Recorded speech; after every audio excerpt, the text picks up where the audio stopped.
कोई देर रात ऑफिस से घर लौट रहा हो और रास्ते में कुछ लोग उसे हथियार दिखाकर रोप कर लेते हों तो उसमें उस आदमी की कोई गलती नहीं। मीडिया के बाद आती है सोसाइटी। जब लड़की पुलिस स्टेशन जाने का डिसाइड करती है तो सोसाइटी सबसे पहले उसके कैरेक्टर पर सवाल उठाती है। साइलेंस और शेम का ये कल्चर रेपिस्ट के लिए एक शील्ड बन जाता है। हम इतने कंडीशनल हैं कि हमेशा विक्टिम से ही पहले पूछते हैं कपड़े क्या पहने थे, वहाँ क्या करने गई थी। जब तक ये कंडीशनिंग नहीं टूटती तब तक कोई चेंज नहीं आ सकता। ऑफ कोर्स सब कुछ नेगेटिव नहीं है, बॉलीवुड में कुछ एक्सेप्शंस भी हैं, जैसे पिंक 2016 में आई ये मूवी जिसमें अमिताभ बच्चन एक कोर्ट सीन में कहते हैं No means no। ये फिल्म कंसेंट की डेफिनेशन समझाती है।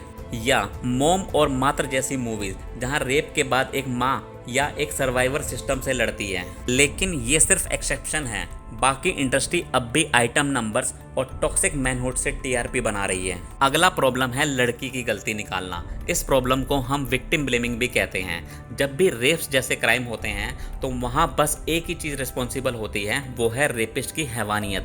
लेकिन इंडिया में लोग लड़की से भी एक्सप्लेनेशन चाहते हैं, एज इफ इसमें भी उसकी गलती हो।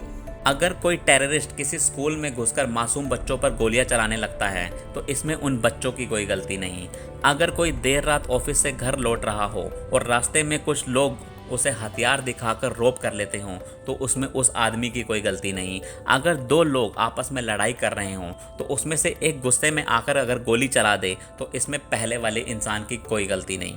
ये कुछ बेसिक चीज़ें हैं जो कोई भी पढ़ा लिखा आदमी जानता है, लेकिन जब भी बात रेप की आती है तो इंडिया में कुछ लोग ऐसा रिस्पॉन्स देते हैं। 14 साल की 15 साल की लड़की हो जाए उसका बाद में बलात्कार नहीं किया जा। क्या कहता है फिर उनकी दोनों रजाबंदी। कहावत है कि एक हाथ से ताली नहीं बजती, दोनों बातें जिस बातें से यो से कहना मेरा।